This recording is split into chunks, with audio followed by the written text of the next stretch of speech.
All right, can I get all the candidates up to the front? Okay.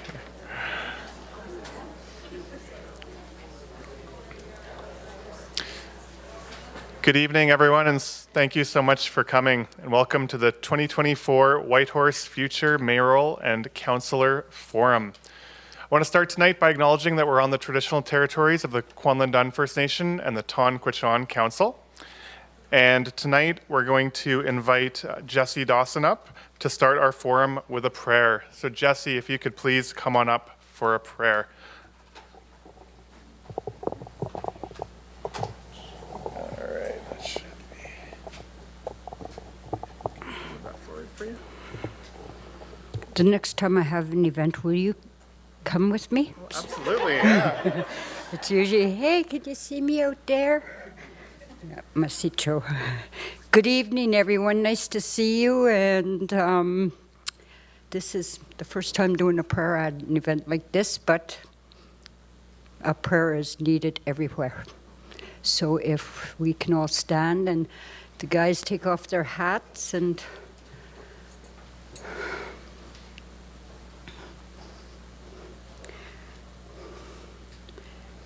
Creator, Grandfather, Grandmother, the sacred four directions. We stand here before you in prayer and we say, Masito, Kunas Chis, and thank you for everything that we have in our lives, Creator. But we ask you to be with those ones out there that are struggling. Help them find their way. Help them find the tools they need to make it through a day. Creator, I ask you for blessings at this event tonight and ask for prayers for safe travel to and from the event to their homes. And Creator, asks for blessings for each one of the candidates that have put their names forward to serve and work with the Yukon government and anybody else that's involved in policy development. And Creator, I wish them well in whatever journey they decide to take. And also, I ask for blessings for their families, because it's a big job they're stepping into, and their families are the backbone of their work. They're the biggest supporters, and so I ask for blessings to keep them safe and watch over them while they're away from their loved ones. And Creator, once again, my heart is heavy tonight, because we've had family losses, and it's been overwhelming. Creator, one of the things that I would like you to do is instill the thought of working together at all levels for our community, for our citizens. We've had many losses to drugs. We need help. We need to save our younger ones. We need to save our brothers, our sisters, our cousins, our friends, our citizens. Help them find their way.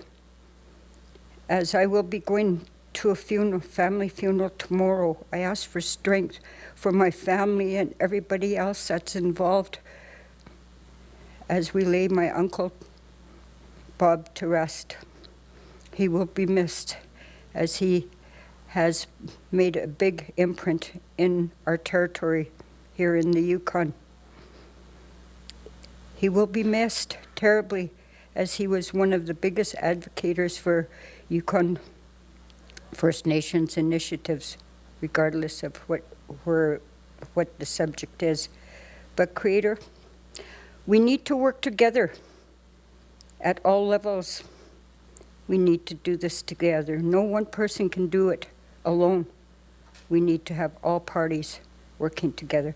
So I ask for blessings that this happens going forward, and that we're all here with an open mind. And once again, Creator, I ask for blessings for the organizers of this event, and keep them safe as we leave here, and make sure everybody gets home safely. And Creator, once again, I say Masi Chokunas Chis for everything that we have in our lives today. Masi.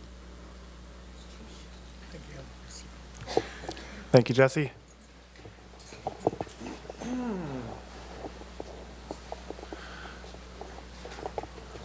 Okay. So my name is Joel, and I'm the treasurer of the Whitehorse Chamber of Commerce. The Whitehorse Chamber is the one sponsoring the event tonight, and we work very closely with the City of Whitehorse Mayor and Council. I spoke to a few of the candidates before the forum tonight, and I think a big issue for some people are public speaking, myself included. So I want everyone to go easy on some of the candidates, except Jenny. And Jenny, I'm going to remind you that this is not a comedy club, so no joking around. So tonight, we're not just here to observe, we're here to actively participate in shaping the future of Whitehorse. As business leaders, residents, and engaged citizens, this forum offers us the opportunity to hear directly from the individuals who aspire to lead our city. Their decisions will significantly influence our economy, our communities, and the overall direction of Whitehorse. Tonight's forum features questions that have been thoughtfully crafted based on the valuable input from our business members. The insights and perspectives shared by our candidates this evening are crucial for understanding how they intend to address our collective interests. This information will empower us to make informed decisions about who will best represent our community moving forward. I encourage you to listen closely to the candidates' visions and consider how their leadership will impact the future of our city. Thank you to the candidates for stepping forward and sharing their views with us. And thank you to everyone here for your commitment to this important process. So let's begin this meaningful discussion. And as always, candidates, may the odds ever be in your favor. So now it's my pleasure to introduce to you tonight our moderator for the evening, Mathia Alatini, who will guide us through the forum. So please join me in welcoming Mathia to start the proceedings. Come on up.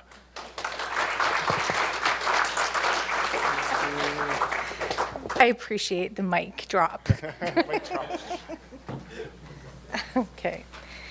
Thank you, and very honored to be here and be moderating this amazing panel of candidates and help you in your decisions to guide the next term of council for the City of Whitehorse. And this is a really important event because the largest population in the territory is here in Whitehorse, and the individuals that you select for the municipal representation here are the ones who are going to be making decisions around how to spend your taxpayer dollars and how to develop programs and work with partners. So that was the theme of the questions that were formulated. We created a bunch of themes around housing and development, crime and public safety, economic development, tourism, governance and council performance, relations and partnerships, and climate resilience.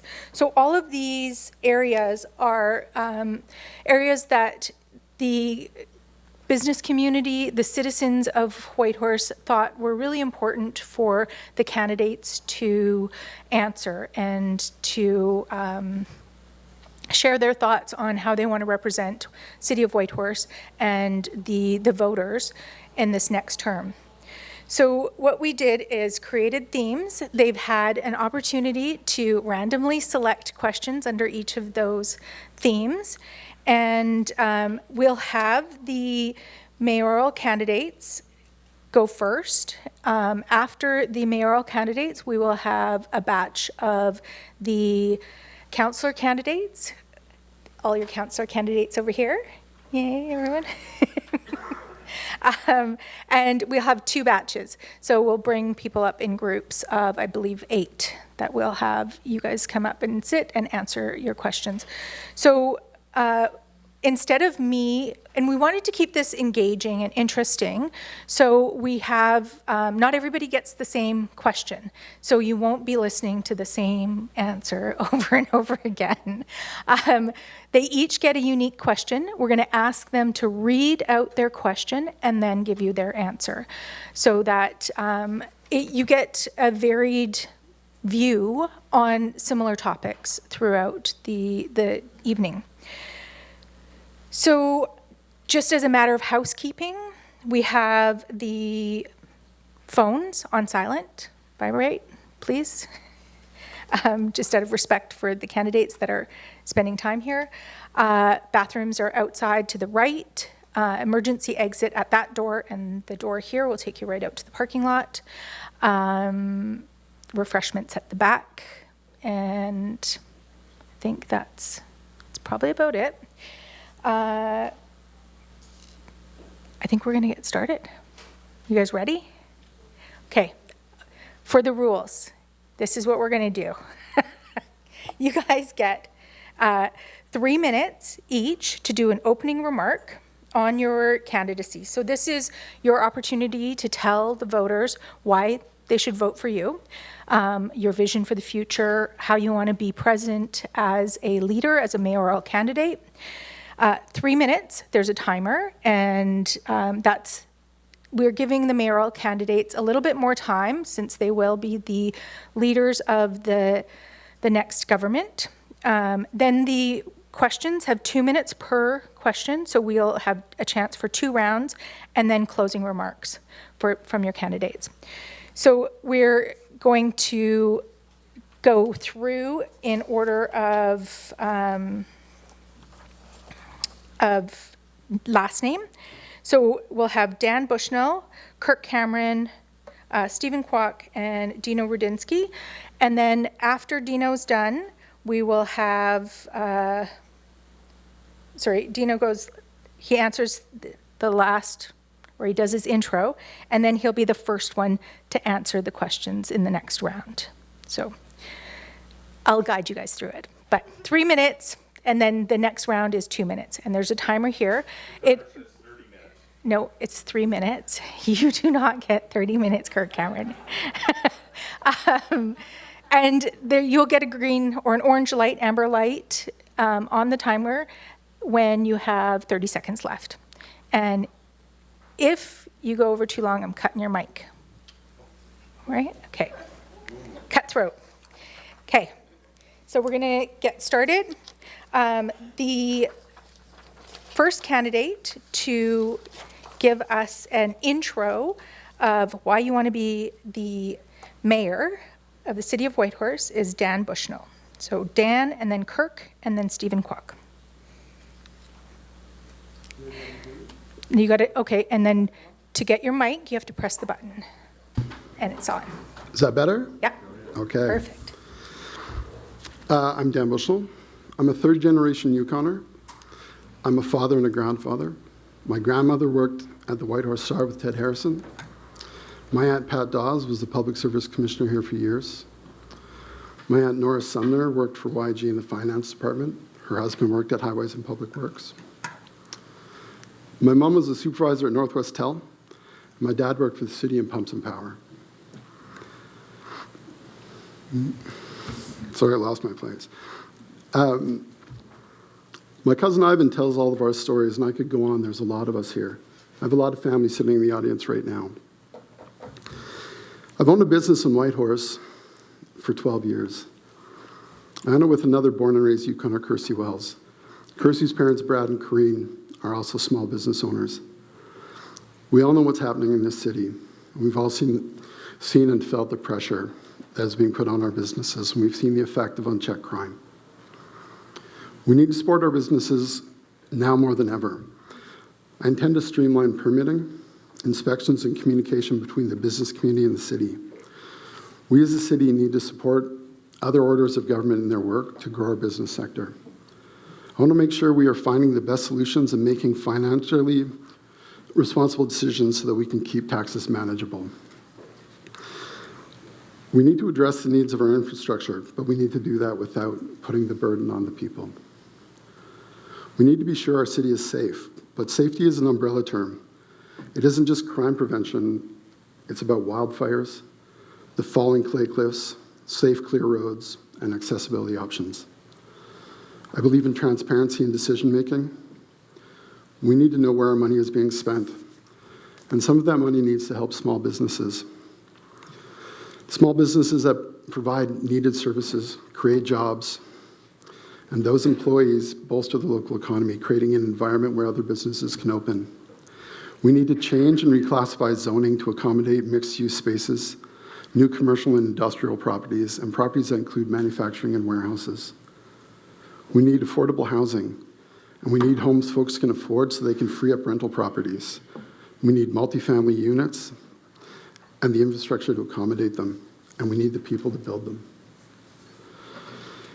I'm a leader not because I'm the boss. I lead by creating an environment that allows people to do their best work. I don't stand on the shoulders of anyone, I lift people up. Because when those folks succeed, we all do. I cut through the noise to collaborative solutions. I don't believe I need to have every answer because someone sitting in this room might already have it. I just need to listen. Whitehorse is my home. When something in my house breaks, I stand up and I fix it. Thank you. That's 3 minutes? Yep. Oh, there you go. Thank you very much. I read slow. Our next candidate is Kirk Cameron. Thank you very much, and good evening, everybody. Thank you so much, Jesse, for your prayer. Thank you so much for being here on the traditional territories of Funland Dun and Tonquatchin Council. I grew up here. I know these streets when they were dirt streets, as you would know as well, Jesse. This is a very special city for all of us. There are rack cards in the back there that have my full campaign offering to you. It's pretty long and involved, but the emphasis in that rack card is together. We need to ensure that the way in which we move forward over the next 4 years is together, listening to community, listening to our business community to get to a place where we need to go to deal with issues, and many of them that deal with safety, that deal with infrastructure, many of the things Dan mentioned that are really critical to the future of our city. The infrastructure challenge, it's a big one, driven by two things, climate change and growth. These are fundamentally important to dealing with things, again, as Dan pointed out, Robert Service Way, water treatment plant, general roads, water and sewer upkeep, and so on. We have a lot of infrastructure drivers.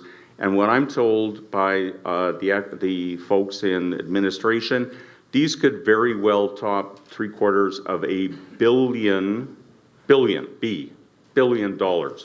That's a significant number that we have to tackle over the next 4 to 5 years.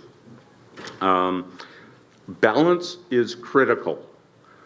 One of our major sectors in this economy over the last year has been our construction sector, and it was profoundly affected by what I will call, it's not a mistake, it's just an orientation to how we do our work as the city of Whitehorse, and it's putting permitting for safety over economy. We have to find the balance between the two. I have 20 years of experience in public service, 20 plus years in the private sector working with First Nations, industry, and public government in the North and throughout Canada. I'm a longtime member of the Whitehorse Chamber of Commerce. My most recent role as an ex officio city representative before moving back to council in 2021, I was an executive on the Whitehorse Chamber of Commerce for a number of years. I also had the record for many months signing up new members to the chamber. Here's my latest cup that shows my success in that. Experience, that's what I bring to my role if indeed you elect me as the mayor of the city of Whitehorse. Thank you. Ms. Chish, thanks. You guys can clap. Sorry. As I'm just rushing you through this. Okay. If we can just make sure so that sound carries throughout the room, and be advised that we have this event being recorded. We weren't able to stream it, but it is being recorded, so it will be made available tomorrow. So in order to get good sound quality, if you can make sure that when you press your mic, you actually bring the mic closer to your mouth so that you can, everybody can hear you. So your next candidate is Stephen Kwok. Go ahead, Stephen. Good evening. Welcome everybody here. And thank you, Jesse, for your play. And I've been living in Whitehorse almost 50 years. I'm a landed immigrant, and I raised my family in Whitehorse. And I running business, self-employed for almost 40 years. And I've been doing all different kind of work and jobs. I worked in a gold mine before, and I work in a restaurant, hotel, and even a cab driver. So I knowing the city very well. And all my business have a personal touch with all different ages, from young to old. And they always come with concern, and I'm a good listener. So maybe I cannot give them all the answer, but at least I can comfort them and give them some advice. And for the city that I love and care, I know it's a lot of challenge for middle class, low-income people, and business too. So everything I have to educate and let them know there's help from the city or even from everyone. And it's not a dead end. And always have hope, because you just don't know what happened tomorrow. And I'm sure everything happened for a reason. And for me to run for a mayor, because I want to pay it forward to this city and whatever I care. And I definitely will be working with the selected city councils, Yukon government, First Nation, and I hope I'm a good listener, and I can almost can do everything, but cannot promise you anything.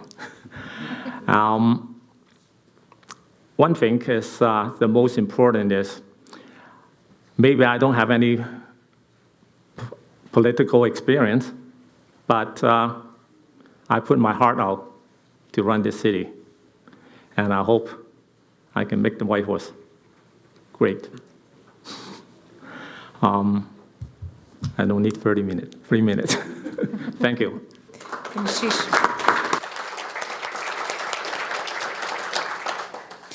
Thank you. Dino? Good evening, members of Whitehorse Chambers of Commerce, fellow candidates, and residents. Thank you for the opportunity to speak with you today about the core issues that affect businesses, our community, and our future. Whitehorse has an incredible potential for business growth, but we must recognize that a thriving business environment is about more than just transactions. It's about fostering a safe, accessible, and welcoming space for everyone.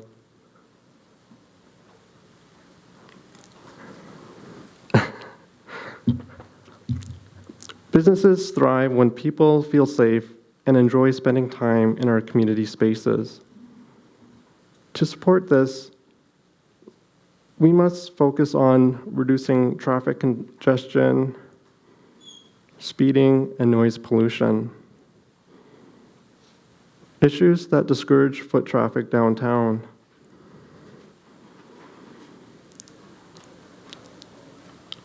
More people spending time in our city centers means more customers for local businesses. We also need to educate businesses and residents on crime prevention strategies, creating a community that is both safe and inviting.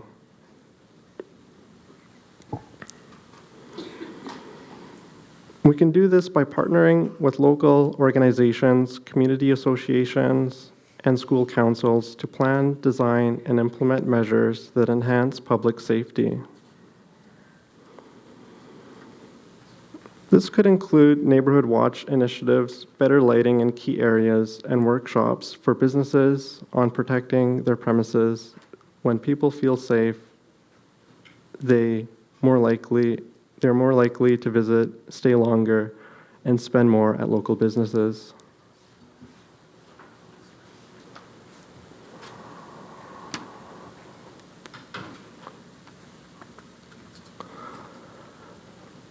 One of the root causes of crime in our community is substance use. Having faced these challenges for decades following a near-death accident in commercial construction, I know firsthand the toll it can take, not only on individuals, but on the entire community. Substance use can lead to increased crime, housing instability, and lost opportunities for employment, all of which directly affect local businesses. Thank you. Sheesh, thank you.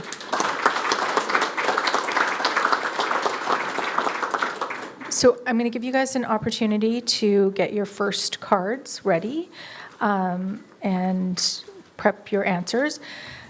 I noticed that there's quite a few people who are coming in. There's a lot of chairs in the front here, in this third row, the fourth row there, lots up front, and we're not even halfway through, so you better grab a seat. Come on in.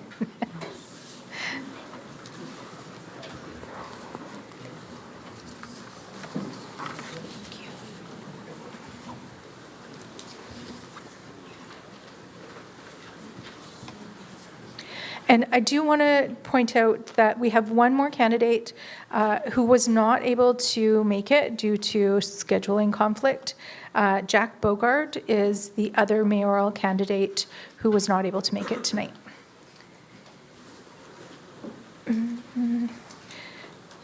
So for the first question, we'll have Dino, and then Dan Bushnell, and then Kirk Cameron. So we'll have you read out your question and then provide your answer, and you have 2 minutes. So you can read out your question, and then we'll give you 2 minutes to provide your answer.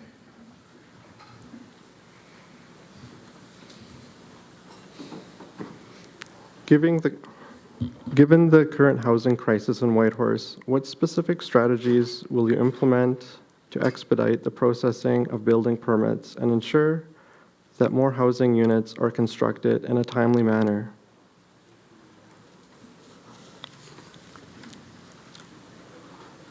To address the housing crisis, I would streamline the permitting process by digitizing applications, improving communication between departments, and introducing fast-track options for affordable housing projects. We need to make it easier for developers to navigate regulations while ensuring that zoning remains balanced to protect the character of Whitehorse. Collaborating with the private sector, local builders, and community groups will also help ensure that new development moves forward quickly without sacrificing quality or community input. And you're good? That's fabulous. Thank you. So the next candidate to answer is Dan and then Kirk. So, oh, thank you. My question Can you is just pull the mic closer? Thanks. Yeah. What specific actions will you take to create affordable housing solutions that both support residents and local business employees? I think the first thing that we need to do is streamline our permitting process. We have to change zoning, and we have to make sure that city and contractors are communicating clearly. There seems to be a disconnect from what is being told, what is being done, and what contractors are hearing and working through. So until we actually fix the communication that's holding up the permitting process, we're not going to really see this change. When we develop new lots where we put in spaces where we can have multifamily units, we also need to make sure that the infrastructure is there. We can't just start to try to add on infrastructure partway through a project so that we can increase housing. Without creating those lots and rezoning parts of where we were already looking to build, we won't be able to actually put in more units. And in the end, the more units that we create is really how we're going to get out of this. We also need to speak with the university and look to retaining young people here, training people here, and making sure that we have folks that are staying in the community, that are working in the community, that are bringing the trades here.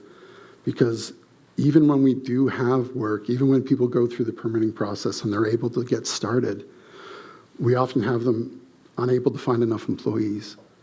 And so while we need to support getting the permitting process taken care of, getting zoning taken care of, making sure that everybody that is doing inspections is working on the same page, we also need to make sure that the contractors that are working here have the ability to hire and retain employees, and preferably employees that are from here, because we need to keep creating jobs. We need to keep moving all of that forward. And a big part of that is getting out of business owners' ways. Look at that, perfect timing. Close. That's fabulous, thank you. Kirk and then Stephen. So again, read out your question and then you'll have 2 minutes to answer. Thanks, Mattia. My question is, what steps would you take to strengthen collaboration with Yukon First Nations and enhance community partnerships? Well, that's a big one, and it's a very important one for me. I've worked with all communities in the Yukon Territory, all of the 14 Yukon First Nations, as well as those in northern BC that link to our city of Whitehorse, as well as in the Northwest Territories coming down the Dempster. So I connect with pretty much every one of the First Nations that really do rely on a relationship with Whitehorse, not to mention all of the other communities. What I'd like to suggest to you is we don't do it right. We have a structure in place that inhibits our ability to relate properly in a government-to-government relationship with our First Nations. They are governments properly so-called. They have government status under self-government agreements and their modern treaties that put them at least at the same status as our territorial government, if not in some ways related to our federal government. And to that end, we need to do things like the current council did, which is recognize them with flags in the council chambers, but moving it further to a new structure in our procedures bylaw that says we recognize them in a different way when it comes to engagement with them.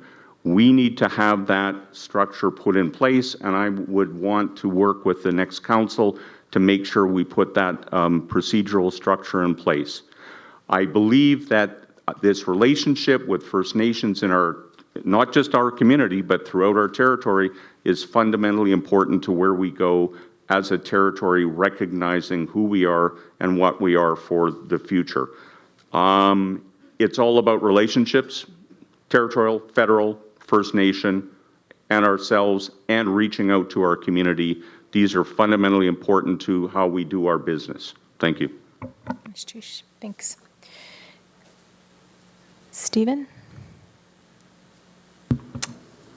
Okay, I picked the topic of tourism, and didn't mean that the other question is not important. I'm sure every question is very important and relate to everybody, and I'm sure that we have to work with each other, the Yukon government, the First Nation, and basically everybody, Whitehorse citizen, and the community. So what strategy would you implement to promote Whitehorse as a year-round destination for tourism? Well, first of all, I would like to suggest have a social media different language, because right now we have around the world tourism coming to Whitehorse, and we only have English. So if we can add different language on it, and they are easy to look at all the tourist destination, where's the promotion, where's the event, and they can shop around. And education and grant working with different organizations is not just promote the tourism, it promotes the Whitehorse citizens too. What kind of cultures and event and they can have, and promoting to the tourism. I know Whitehorse citizen is very friendly, because when I first come to Whitehorse, I met everybody is so friendly to a newcomer, especially land immigrant. So I'm sure that everybody, when they see a tourism coming to Whitehorse, they all have a happy face and welcome them, especially the First Nation. And I'd like to encourage the community to ask questions, how to promote tourism, because some of them just didn't know they can apply grant and to promote their cultures and even dedicate to the tourism. So that is my answer, and I hope I make the Whitehorse great again. Thank you. Thank you. That's great. So we've got our next round of questions. This is your second round. So the person that's going to go first is Stephen, and then Dino, and then Dan. So again, 2 minutes. So read your question, and then you get 2 minutes to answer. Okay. Hi. I picked the question is crime and public safety. What intensity will you promote to encourage safety in public space, and how will you measure the effectiveness? Well, definitely you have to work with the Yukon government, the First Nation, and the RCMP, and the community. I know a lot of small business, even private citizen, run into personal attack, and business have vandalized, and business have been shoplifting, and even have people making noise and everything. Well, education, I think, is very important. You just can't blame the society. You have to look at what their issue, what their problem it is. Then you can direct to solve the issue. And all the business right now is suffering since the COVID. But for myself, a business owner, you have to adapt the changing of your business. How can you improve the business and prevent the business to suffer? I know it's a hard question, not easy way to do it. But the city have an open listening to their concern, and they can come and let us know what they're concerned, and we try to help them. And as I say, if we can work together, we can make Whitehorse great again. Thank you. Thank you. Ms. Chish, so we have Dino and then Dan. Thank you. Well, I'd like to apologize for being late. I was relying on city transit, and it was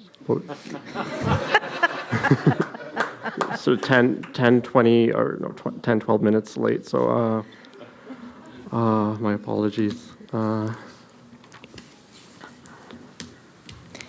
next question is for economic development. Recognizing the importance of small businesses, what initiatives would you champion to support local entrepreneurs and stimulate economic growth?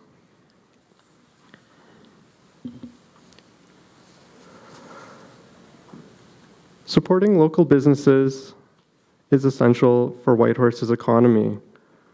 I'd work to reduce bureaucracy obstacles by simplifying the licensing and permit processes. Additionally, I would advocate for more accessible grants and mentorship programs for new and existing businesses. Investing in digital infrastructure, like better high-speed internet access, will also open the doors for entrepreneurs in various sectors. We need to create an environment where local businesses feel supported from startup to expansion.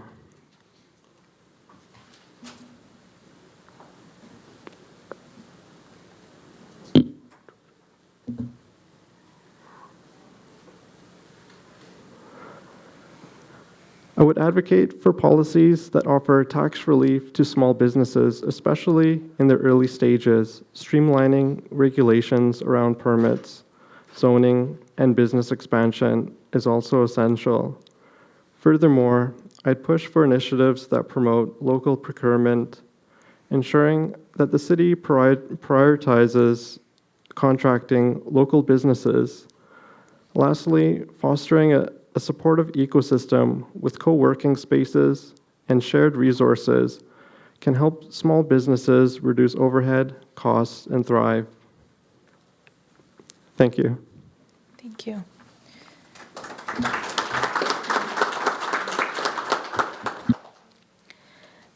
Dan and then Kirk. My next question is about crime and public safety. Given the serious issues of break and enter, shoplifting, and threats to staff, how will you collaborate with local businesses and all levels of government to develop, implement, and effective crime prevention strategies? And I'm just going to get you to pull the mic a little bit closer. Thanks. So, my business has been broken into more than a dozen times. And what I think we need to do is identify who the criminals actually are. There are a lot of people that are street involved, that are underhoused, that have mental health issues, that have substance abuse issues, and then there's criminals. So when we actually do find out who the criminals are, we need to hold them accountable, which means that we as a city need to advocate to justice. We need to speak on behalf of the citizens to the territory and make sure that we have a justice system that supports the RCMP. We also need to re-empower our bylaw officers to do more. When I was young, the bylaws used to do a lot of traffic stops.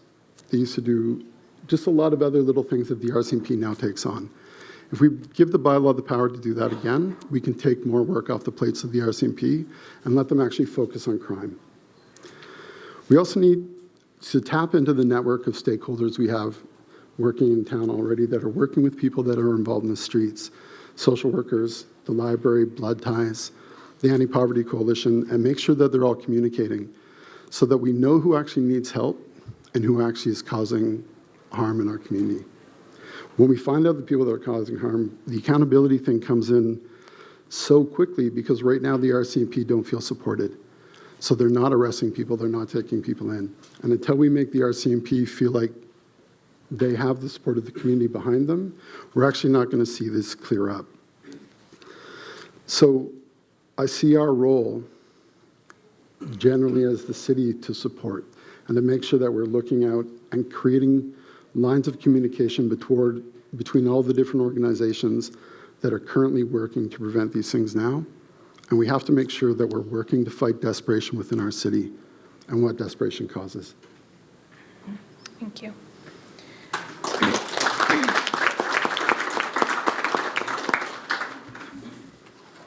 Thanks. Kirk, go ahead. Thank you. And my next question is around climate resilience. And as climate-related disasters become more frequent, what proactive steps will you take to prepare Whitehorse for challenges like wildfires and flooding? Absolutely critical issue that this city has to take into account. It has to work collaboratively with the territorial government and the federal government to help us get to a place where we can deal with this issue in a very substantial way. We're not just the city of Whitehorse. We're the capital city of a territory called the Yukon that connects to all of our communities and where we have to create a safe haven for everybody in our territory if they face wildfires that affect all of us. We had Mayo, we had Old Crow this last year. We have to be aware that we're in a different place than all the other communities, and we have to prepare ourselves to make sure we're in a good place to deal with those crises that we saw our neighbors in Northwest Territories, Alberta and BC all affected. This is not small change stuff. We're talking about what could very well be over $500 million, if not $750 million of infrastructure demands that are going to hit us. We have to worry about that, and in the next 5 years, I'm told that's probably a likely scenario that the next council is going to have to address, which is possibly over $500 million in infrastructure drivers that come from two things. One is climate change, and one is population increase.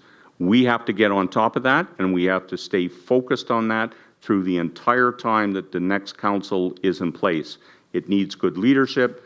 It needs an individual at the helm who's able to work with council to make sure that those matters are the focus of attention. This is critical to us. We have to stay focused. Thank you. Thank you. Ms. Chish.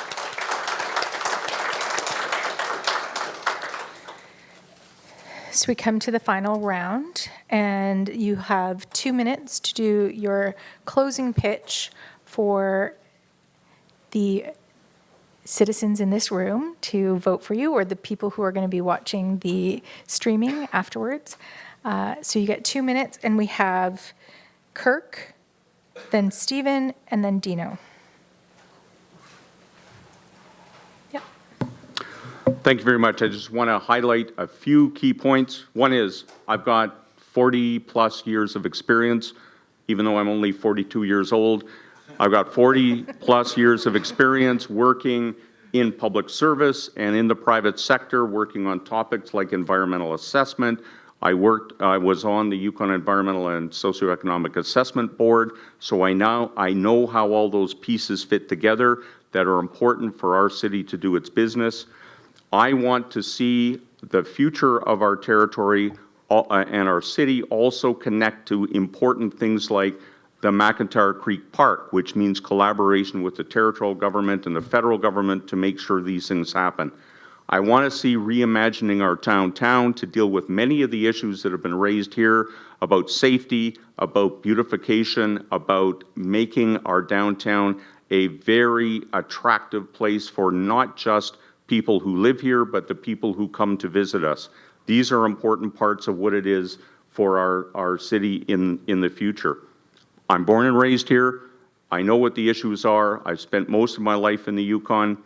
I want to build a better Whitehorse together. Thank you. Thank you. Ms. Chish.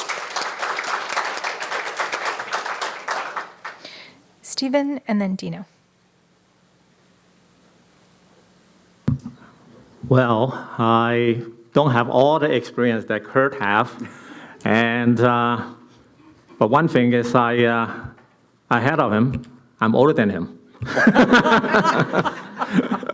Maybe I don't have his experience in politics and connection, but I have my heart to the Whitehorse and all the community. That I'm a good listener, and as I say, I want to make Whitehorse great again. And I definitely will working with everybody, the Yukon government, the First Nation, and the community. That's all I have to say.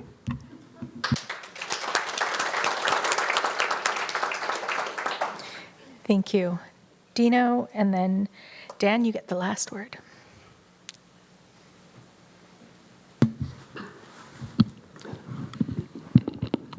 Thank you.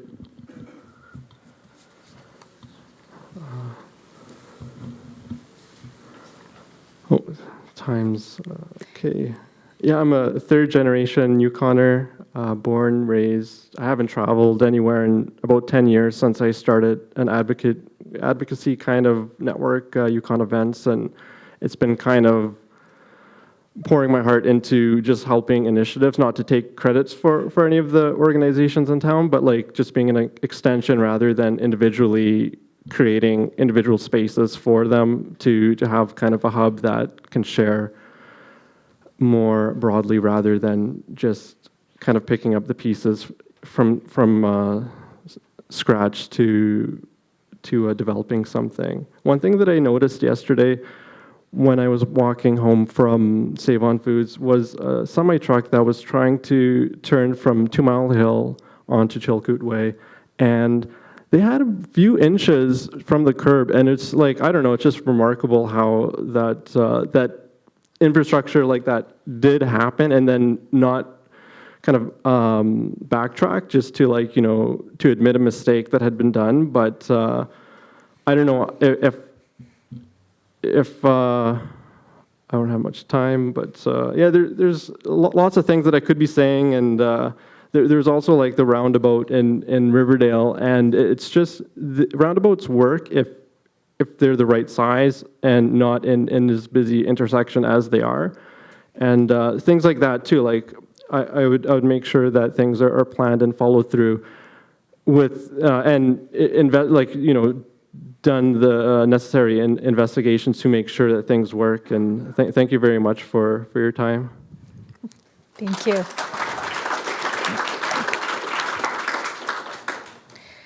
And Dan. So I get asked a lot, oh, is that better? I get asked a lot why I'm running for mayor. And because in town I'm known for my business, I'm known for what I've done here. But before I started to do this, I worked as an advocate and a community development artist in Vancouver.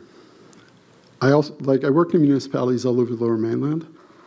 I worked with First Nations developing projects like systems of sustenance where we daylighted salmon streams, and we talked about different Indigenous food sources, access to them, and making sure that we were honoring those things and keeping that access to urban natives within the city of Vancouver. My community development work is something that I'm very proud of. It's something that I've done for a lot of years, but I've always stood on the other side of politics. I've fought for legislation, but I fought from the other side. This is my first time stepping to the side of the fence because I think we need to see things done here. And I think we need to see things done that haven't been done and haven't been addressed by previous councils. So while we've seen the city slip, I think it's not going to be something we can't bring back. I think we can move forward, and I think we can move forward together as long as we have leadership that has the will to do it. And coming from a place of advocacy and speaking for other people and making sure that the people that aren't traditionally heard can be heard is something we need. We need people that will speak for the people that don't have jobs, that don't come out to these kind of events, that are putting their noses to the grindstone every day. And they deserve to have a voice. And that's something that I've always done. It's something I've always advocated for. I will continue to speak for those people regardless of this is. Anyone that knows my work here has already seen me do it. Thank you. Thank you.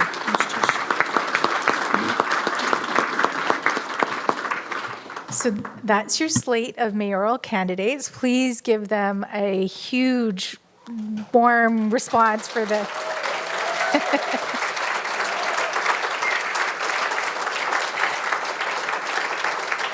And I'm gonna ask you guys to take your tent cards as well. It's a token of our appreciation for tonight. No. And just noting that Jack Bogard was the only candidate for mayor who was not able to make it tonight. Thank you.